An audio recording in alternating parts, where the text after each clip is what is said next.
Universe நேயர்களுக்கு எனது அன்பான வணக்கத்தை தெரிவித்துக் கொள்கிறேன் தோழர்களே. இன்றைக்கி கலைஞர் கருணாநிதி அவர்களோட நினைவு நாள். தமிழ்நாட்டில் உலகத்தில் தமிழர்கள் எந்த திசையில் இருந்தாலும் 8 திசையில் வாழ்ந்தாலும் இந்த பெயரை நாம் உச்சரிக்காமல் இருக்க முடியாது. அப்படிப்பட்ட புகழுக்கு ஒரு சொந்தக்காரர். ஒவ்வொரு தமிழ்நாட்டில் இருக்கக்கூடிய தமிழர்களின் தலைவிதியை நிர்ணயிக்கக்கூடிய இடத்தில் இருந்து மறைந்திருக்கக்கூடியவர். எல்லோருக்கும் தெரிந்த கலைஞர் கருணாநிதி அவர்களுடைய அரசியல் வாழ்வையும் பொது வாழ்வையும் நாம் தெரிவிப்பதை விட யாரும் ஒரு அறியாத இல்லை என்றால் புரியாத ஒரு கலைஞர் அவர்களை பற்றின ஒரு செய்தியை நான் இந்த இடத்தில் பதிவு செய்ய காத்திருக்கிறேன். சிறிய மாணவனாக இருக்கிற பொழுதே பனகல் அரசரோட அந்த வரலாற்று பதிவினை படித்து தானும் அரசியல் ஆர்வம் கொண்டு வளர்ந்தவர். சின்ன கிராமத்தில்ங்க, குக்கிராமத்தில் இருக்கக்கூடிய, நான் அந்த இடத்துக்கு போயிருக்கிறேன். திருவாரூர் கலைஞர் கருணாநிதி அவர்கள் பிறந்த வீட்டிற்கு நான் சென்றிருக்கிறேன். ரொம்ப சின்ன கிராமம். வீட்டுக்கு முன்னாடி ஒரு கோயில், அந்த கோயிலை சுற்றி ஒரு குளம் இருக்கும், அவ்வளவுதான். அது இன்ற காலத்தில் அன்னைக்கு எப்படி இருந்திருக்குன்னு நினச்சி பார்க்க முடியாது. ஒத்த பாதை போயிருக்கும். நான் அந்த முறை பல திசையில் நான் போயிருக்கிறேன். அவர் திருவாரூருக்கு இருக்கக்கூடிய அந்த தேர் கோயிலுக்கே அவர் தான், இவர் தான் கடைசியில் சிமெண்ட் ரோடு போட்டு அந்த தேர் போகக்கூடிய சூழ்நிலையை உருவாக்குனார். அங்கே இருக்கக்கூடிய பண்ணையார்களும் பணக்காரர்களும் இருந்த காங்கிரஸ் கட்சி எந்த கட்சிகளும் அது பண்ணலை. கடவுள் மறுப்பு, நாத்திகம், சமதர்மம், சுயமரியாதை, பகுத்தறிவு பேசிய திராவிட இயக்கத்தினர் தான் கோயிலை கூட பாதுகாத்த அந்த வரலாறு அது கலைஞருக்கு உண்டு. அவர் நினைவு நாளில் இந்த கருத்தை பதிவு செய்வதில் நான் பெருமைப்படுகிறேன் தோழர்களே. பள்ளிக்கூடத்தில் படித்த ஒரு பகுத்தறிவு கருத்தை ஒரு மாபெரும் புரட்சியாளனை போல இருக்கக்கூடிய ஒரு கலைஞரை உருவாக்கி இருக்க முடியுமா? எப்படி? தந்தை பெரியார் அன்று மூற்றி வைத்த தீ 1938 வெள்ளைக்காரன் பிறட்டில் அப்போ இருக்கக்கூடிய இந்திய எதிர்ப்பு போராட்டத்தில் பள்ளி மாணவனாக இருக்கக்கூடிய கலைஞர் கருணாநிதி அவர்களும் அதில் பங்கேற்கிறார். அப்போ என்ன ஆகுதுன்னு கேட்டிங்கன்னா, துண்டறிக்கை அந்த பேப்பரில் பேனாட்டை எழுதி அதை அப்படியே காப்பி போட்டு எழுதி அந்த துண்டறிக்கையை கொண்டு போய் எல்லார்ட்டையும் கொடுத்துக்கிட்டு இருக்காரு. இந்திய எதிர்ப்பு இருந்து பெரியாரோட வீச்சு எவ்வளோ தூரத்துக்கு இருந்திருக்கு பாருங்கள். பேரறிஞர் அண்ணா அவர்களுடைய வீச்சு எந்த அளவுக்கு இருந்திருக்கு பாருங்களேன். அப்படி கொடுக்கும்போது திருவாரூரிலிருந்து வரக்கூடிய அவர் பள்ளிக்கூடத்து வாத்தியாருக்கும் கொடுத்து போட்டாருங்க. கொடுத்து போட்டு அதை வாங்கி பார்த்த வாத்தியார் இந்தியை எதிர்த்து எழுதியிருக்கக்கூடிய அந்த வாசகத்தை பார்த்த உடனே கலைஞர் கருணாநிதி என்கின்ற அந்த சிறுவன் பள்ளி மாணவனாக இருந்தவனை ஓங்கி ஒற்றரை அடிச்சிட்டார். செவுட்டில் அடித்து அப்பொழுதும் நோட்டீஸை கொடுக்கறது விடலை. போராட்ட குணம் இருக்கிறவர் தான் தலைவன். யாருக்கு பிடிக்கலை இப்போ இருக்குது அது இல்லைங்கிறது அது அவசியம் இல்லை. எப்படி நாம் எம்ஜிஆர் அவர்களை பார்க்குறோமோ அது மாதிரி ஒரு தலைவன் எப்படி எம்ஜிஆருக்கே தலைவராகவும், மறுமலர்ச்சி திமுகவின் பொதுச் செயலாளர் தலைவர் வைகோ அவர்களுக்கே தலைவராகவும், ஏன்னா இந்த 2 பேரும் அந்த கட்சியிலிருந்து விலக்கப்பட்டவர்கள் உருவாக்குனாங்க. இன்னைக்கு வரைக்கும் ஒரு மகத்தான சாதனை புரியக்கூடிய ஒரு கட்சிகளாக அது இருந்திருக்கு. தமிழர்களோட வாழ்க்கையில் மறுக்க முடியாத இடத்துல இருந்திருக்கு. அப்படி உருவாக்கியதில் இருக்கக்கூடிய ஒரு சிறுவன் பட்ட அடி இருக்கு இல்லையா, அது யார் அடிச்சிருப்பாங்கன்னு சொல்லி பார்த்தீங்கன்னா, அடித்த ஆளு பின்னால் சென்னையில் இருக்கிறாரு. சென்னையில் எங்கே இருக்கிறாரு? மயிலாப்பூரில் இருக்காங்க. மயிலாப்பூரில் யார் இருப்பாங்க? பார்ப்பனர்கள் அதிகமாக வாழக்கூடிய இடம். அங்கே ஹோமியோபதி மருத்துவர்களுடைய சங்கத்துக்கு கலைஞர் கருணாநிதி அவர்களை கூப்பிட்றாரு. அப்போ எப்படி தெரியுமா? அன்னைக்கு வாத்தியாராக இருந்தவர். ஆனால் அன்று அடி வாங்கிய சிறுவன் இன்றைக்கி யாராக இருக்கான்னா, தமிழ்நாட்டை ஆளக்கூடிய முதலமைச்சர் கலைஞர் கருணாநிதியாக இருந்தார். இதெல்லாம் அவருடைய வாழ்க்கையில் நடந்த அற்புதமான சாதனைகளில் ஒன்று. நினச்சி பாருங்களேன், எவ்வளோ பெரிய சாதனைகள். மாணவ நேசன் என்கின்ற பத்திரிகையை உருவாக்கி முரசொலி என்கின்ற பத்திரிகையை இன்று 80 ஆண்டுகளை தாண்டி நடக்கக்கூடிய அந்த ஒரு மகத்தான சாதனைக்கு சொந்தக்காரர் இளைஞர்களோட தலைவிதியை நிர்ணயிக்க முடியும் மட்டுமல்ல, இளைஞர்களின் தியாகம் அப்படிங்கிற தலைப்பில் அவர் எழுதின ஒரு கட்டுரை தான் அறிஞர் அண்ணா அவர்கள் நடத்திய பத்திரிகையில் அது வெளியே வருது. அந்த பத்திரிகை வெளியே வந்த பிறகு என்ன ஆகுது அப்படின்னு சொல்லி கேட்டால், நேராக திருவாரூருக்கு இந்த பையன் எங்கேருந்து எழுதுகிறான் அப்படின்னு தெரிஞ்சுக்கிட்டு திருவாரூருக்கு அவர் வர்றாரு. ஒரு நிகழ்ச்சிக்கு வரும்போது கருணாநிதிங்கிற பையன், அதாவது தட்சிணாமூர்த்தி அன்னைக்கு பேர், போய் அவர் கூட்டுவாங்கயா அப்படின்னு சொல்லி கூட்டு வர சொல்லி சந்திக்காரு. பார்த்தா பள்ளிக்கூடத்து பையனாக இருக்கான். எப்போ நீயா எழுதுகிற அப்படின்னு கேட்டது. ஆமாங்கிறாரு. நீ முதல்ல படித்து பாஸ் ஆகு, படித்து முடிச்சுட்டு அப்புறம் நீ வா, அதுக்கு பிறகு நீ பொதுவேலுக்கு வா, பத்திரிகைக்கு எழுத வான்னு சொல்லி அண்ணா அறிவுரை சொல்லி அனுப்புகிறார். ஆனால் கலைஞர் கருணாநிதி என்கின்ற அந்த மாணவன் பள்ளிக்கூட பரீட்சையில் பாஸ் ஆக முடியலை, ஃபெயில் ஆகிறாரு. 2வது முறை பரீட்சை எழுதுகிறாப்புல ஃபெயில் ஆகிறாரு. 3வது முறை பரீட்சை எழுதுகிறாப்புல ஃபெயில் ஆகிறாரு. பள்ளிக்கூடத்தை விட்டுட்டு வந்துடுறார். பள்ளி தேர்வில் தேர்வாக முடியாத ஒரு மாணவன் தான் பல்கலைக்கழகங்களை அமைத்து தமிழ்நாட்டு மாணவர்களையும், தமிழ்நாட்டில் இருக்கக்கூடிய கணினி யுகம் வந்துச்சு இல்லையா, அதில் எழுத்து உருவாக்கத்தையும், தமிழ்நாட்டில் மாபெரும் புரட்சிக்கு காரணமாக இருக்கக்கூடிய பராசக்தியின் கதை வசனம் கலகர்த்தராகவும் இருக்கக்கூடிய ஒரு மாபெரும் எழுத்தாளனாகவும் பத்திரிகையாளராகவும் தலைவராகவும் வந்தார். யார்? 3 தடவை பள்ளிக்கூடத்தில் ஃபெயிலானவர். நமக்கெல்லாம், தமிழர்களுக்கெல்லாம் உழைப்பதற்காகவே அவர் ஃபெயிலாக இருக்காருன்னு கூட நம்ம சொல்லலாம். நல்லது, சில நேரங்களில் தோல்வி நல்லது, பாடங்களை கொடுக்கும். தோல்விதான் ஒரு மனிதனை மாபெரும் மனிதனாகவும் மாற்றும். அவனை முதல்ல மனுஷனாக்கும் தோல்வி.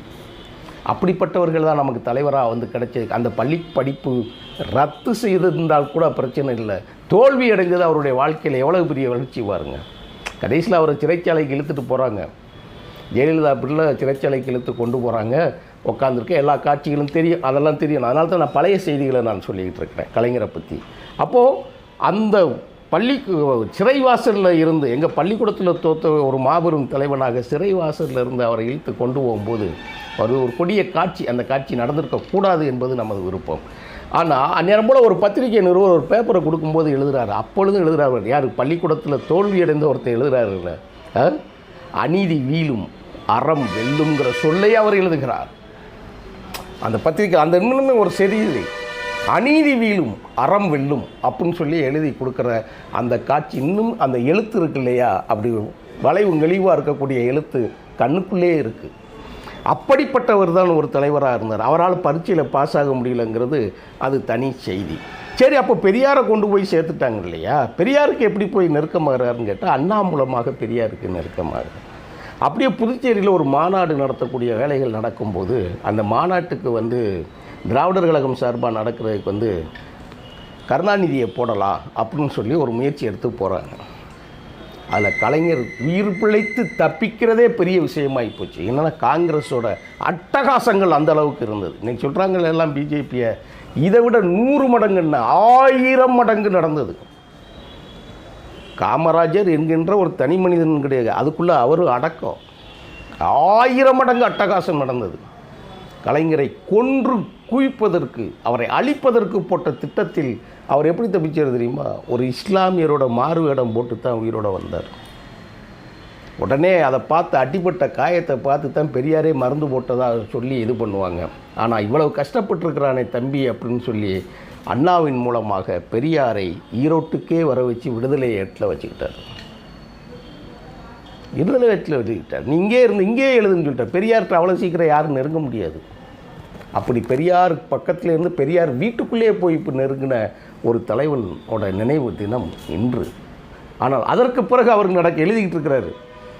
அதுக்கு பிறகு அவருடைய எழுத்து பணி தொடர்ந்த உடனே அவருடைய தாக்கம் என்ன ஆகுறதுன்னா, சேலத்துக்கு அப்படியே சினிமா பக்கம் போகுது. சினிமாக்களில் அவர் எழுதுகிற செய்தியை கேட்டு மந்திரி குமாரி அப்படிங்கிற படங்கள்லாம் மாபெரும் வெற்றி அடைகிற செய்தியை சேர்த்து கலைவாணர் கூப்பிடுறாரு. எல்லாரும் அறியாத செய்தி ஒரு செய்தி, தெரிந்தவர்களுக்கு தான் அந்த செய்தி தெரியும். யூனிவர்சிட்டியில் பதிவாகிற செய்திகள் எல்லாம் 100க்கு 100 உண்மையான செய்திகள். என்னமோ கலைஞர் திருட்டு வண்டி ஏறி வந்தாப்புல படித்தாப்புல அங்கே எல்லாமே கொள்ளையடிச்சுனா முட்டாள்கள் தான் அப்படி பேசுவாங்க. எதிரியை கூட அப்படி பேசக்கூடாது, வைக்கக்கூடாது. கலைஞர் யார் தெரியுமாப்பா? 1950 நான் சொல்கிறது 1950 NS கலைவாணர் அவர் கொடுத்த தொகை தெரியுமா? கதை வசனம் எழுதுறது மணமகள் படத்துக்கு 10,000 ரூபா. 10,000 ரூபாங்கிறது இன்றைக்கி கோடிகளுக்கு சமம், நினச்சிக்கோங்க. சும்மா நம்ம பழி சொல்லிடக்கூடாது. சும்மா அவர் எழுத்துக்கு சம்மேளனம் அவ்வளோ கிடச்சிது. அவ்வளவு பெரிய தொகைக்கு தான் அவர் போனார், வச்சார். அப்போ அவர் வீடு வாங்கி அவர் எவ்வளோ செட்டிலாக இருப்பார்னு நினச்சி பார்த்துருக்கோம். தன்னுடைய முதல் மனைவி பத்மா அவர்களுடைய மறைவுக்கும் அதுக்கும் ஏகப்பட்ட சிக்கல் அதுகளில் இருந்தது. ரொம்ப துன்பத்திலும் துயரத்திலும் இருந்து தான் அப்புறம் 52 பராசக்தி மூலமாக திரையுலகையே கலக்கி எறிகிறாங்க. அப்படிப்பட்ட கலைஞரோட நினைவு ஒரு சிவாஜி கணேசனை உருவாக்கினார். எம்ஜிஆரை திராவிட இயக்கத்துக்கு அழைத்து வந்தார். இன்றைக்கு மறுமலர்ச்சி திமுக என்ற இயக்கத்தின் தலைவரை இந்த ஒரு தலைவராக நடமாட விட்டிருக்கிறதுக்கு கலைஞர் கருணாநிதி தான் முழு காரணம் என்பதை கூட நம்ம மறுக்க முடியாது. ஏனெனில் தலைவர் வைகோ அவர்களுடைய குடும்பம் காங்கிரஸ் குடும்பம். பேரறிஞர் அண்ணாவின் மூலமாக திராவிட முன்னேற்றக் கழகத்திற்கு திராவிட முன்னேற்றக் கழகத்தில் இருக்கக்கூடிய மிகப்பெரிய நெருக்கடிக்கு பிறகு அதன் பிறகு ஒரு கட்சியை ஆரம்பித்து அந்த கட்சியை ஆரம்பித்து திராவிட இயக்கத்தோட இதில் வர்றதுக்கோ இதுக்கு ஒரு கலைஞர். ஏன் சொல்கிறேன்னா இந்த மாதிரி விஷயங்கள் நான் எதுக்கு சொல்கிறேன் அப்படின்னா, நாட்டில் பல கட்சிகள் இருக்கலாம், ஆனால் சில கட்சிகள் தான் அந்த மண்ணுக்காகவும் அந்த தமிழ் மக்களுக்காகவும் போராடக்கூடிய கட்சியாக இருக்கும். அவங்க வெற்றி தோல்வி இரண்டாவது. ஆனால் அந்த தலைவர்கள் இருப்பது இந்த நாட்டுக்கு எல்லையில் இராணுவ வீரர்கள் இருப்பதைப் போல அப்படி கட்சிகள் உருவாகுவதற்கு காரணமாக இருக்கிறது கூட கலைஞர் தான். அதையும் சொல்கிறேன். அவங்க எதிர் சைடு அரசியலில் எதிர்நிலையில் இருக்கலாம், ஆனால் தமிழ்நாட்டுக்கு ஒன்றுன்னா அவங்க ஒன்று சேர்ந்து நிற்பாங்க இல்லையா. அப்போது ஒன்றிய அரசு மூலமாகவும் தேசிய அரசியல் இருக்கு இல்லையா, அப்படிப்பட்ட கட்சிகள் உள்ள நுழைய விடாமல் மாநில கட்சிகள் பல்கி பெருகி மக்கள் மனதில் பெரிய தாக்கத்தை உண்டாக்கியிருக்கு இல்லையா, அப்படிப்பட்ட கட்சிகளே உருவாக்குறது கலைஞருக்கு சொந்தம். அப்படி பட்டியல் போட்டால் பெரிய பட்டியல் போட்டு வந்துக்கிட்டு இருக்கோம். கலைஞர் ஏன் கருப்பு கண்ணாடி போடுதா தெரியுமா? இதே தான் விபத்து. 1954 அவர் பரமக்குடியில் பொதுக்கூட்டத்தில் பேசிட்டு திருச்சிக்கு வந்துக்கிட்டு இருக்கிறாரு. திருச்சிக்கு வந்துக்கிட்டு இருக்கும்போது காரில் அந்த மைல்கல்லில் கொண்டு போய் மோதி உருண்டு இது பண்ணி பெரிய கஷ்டப்பட்டு இதுகளில் ரொம்ப சீரழிஞ்சிட்டார். 6 மாதங்களுக்கு பிறகு அவர் கண்ணில் வலது கண்ணில் ஆப்ரேஷன் பண்ணி தான் அதுக்கு பிறகு தான் அந்த கருப்பு கண்ணாடியை போட்டார். அந்த வலது கண் பாதிப்பு இருக்கு இல்லையா, அந்த அறுவை சிகிச்சை தெரிஞ்சிருக்கு. ஏன்னா எம்ஜிஆர் அவர்கள் கண்ணாடி போடுறதுக்கும் எம்ஜிஆர் அவர்கள் தொப்பி போடுறதுக்கும் அந்த சம்பவங்கள்லாம் இருக்கு இல்லையா. அப்போ எம்ஜிஆர் மாதிரியே கலைஞருக்கு இந்த மாதிரி சில சிறப்புகள் எல்லாமே அடி மிதி அப்படிப்பட்டவங்க தான் பொது வாழ்க்கையில் வாழ முடியும், இல்லைன்னா இருக்க முடியாது. அதுக்கப்புறம் இன்னொன்று தெரியுமா, 1957 தேர்தலிலிருந்து அவர் மரணிக்கும் வரை சட்டமன்ற உறுப்பினராக இருந்தது தமிழ்நாட்டில் கலைஞர் மட்டும்தான். தொடர்ச்சியாக சட்டமன்ற உறுப்பினர், தோல்வியே அடையாமல் ஒரு சட்டமன்ற உறுப்பினர். அது பெரிய சாதனை இல்லையா? மக்கள் மனசில் அவர் நிலைத்து நிற்கிறதுக்கு அது ஒரு காரணம் இருக்கு இல்லையா?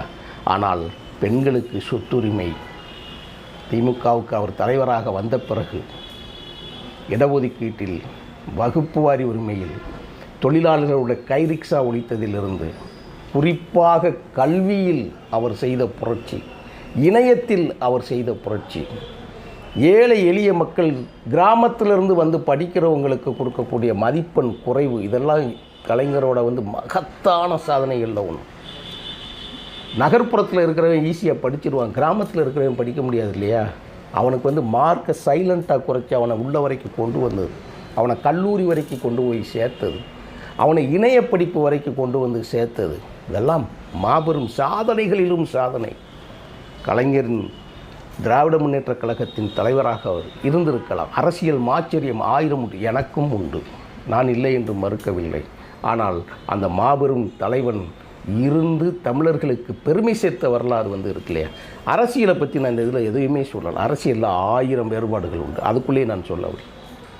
ஆனால் அந்த தலைவர் செய்தக்கூடிய காரியங்கள் தமிழர் வரலாற்றில் ஒருபோதும் மறைக்கவோ மறுக்க முடியாத ஒரு ஒப்பற்ற தலைவன். அவர் நிறைவாழ்வு வாழ்ந்து மறைந்த இந்த நாளுக்கு அவருக்கு அஞ்சலி செலுத்துவதன் மூலமாக இந்த செய்தியை பதிவிடுவதில் நான் பெருமைப்படுகிறேன் தோழர்களே. நன்றி, வணக்கம்.